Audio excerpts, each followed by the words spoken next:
Assalamualaikum warahmatullahi wabarakatuh. Nama saya Ridho Ramadhan Nasution, NPM 2008260178 dari Fakultas Kedokteran Universitas Muhammadiyah Sumatera Utara angkatan 2020. Di sini saya berbicara tentang kelistrikan sel. Jadi sebelumnya saya akan membahas definisi, faktor-faktor dan mekanismenya. Yang pertama, definisi dari kelistrikan sel.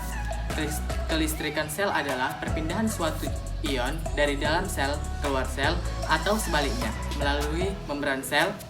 Aktivitas kelistrikan sel ini timbul karena di dalam sel terdapat ion-ion elektrolit yang bermuatan listrik seperti natrium atau sodium, kalium atau potasium dan lain-lain.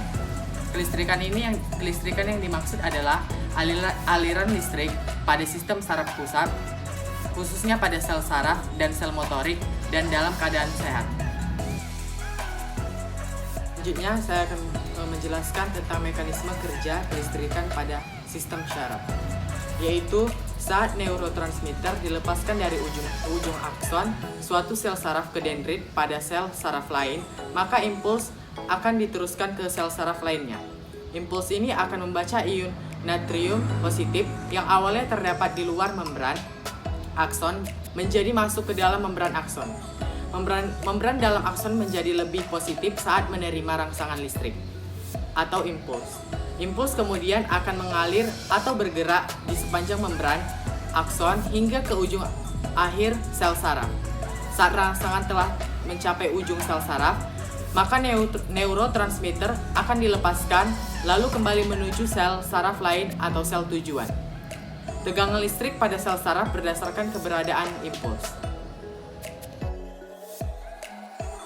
Selanjutnya, saya akan menjelaskan tentang faktor-faktor yang mempengaruhi sistem saraf. Yang pertama ada faktor-faktor yang mempengaruhi perkembangan dan pertumbuhan sel saraf, mulai dari masa dalam kandungan.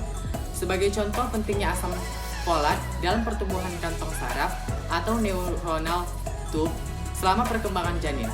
Kelainan genetik tertentu dapat menimbulkan gejala atau penyakit yang berhubungan dengan sistem saraf. Yang kedua, faktor-faktor yang diperlukan dalam pemeliharaan sel saraf agar dapat berfungsi secara baik. Sebagai contohnya yaitu keperluan nutrisi, baik oksigen dan glukosa, sehingga semua kondisi yang menyebabkan nutrisi sel berkurang atau berhenti dapat mengganggu sel saraf. Yang ketiga ada faktor-faktor yang mempengaruhi kelangsungan hidup sel saraf.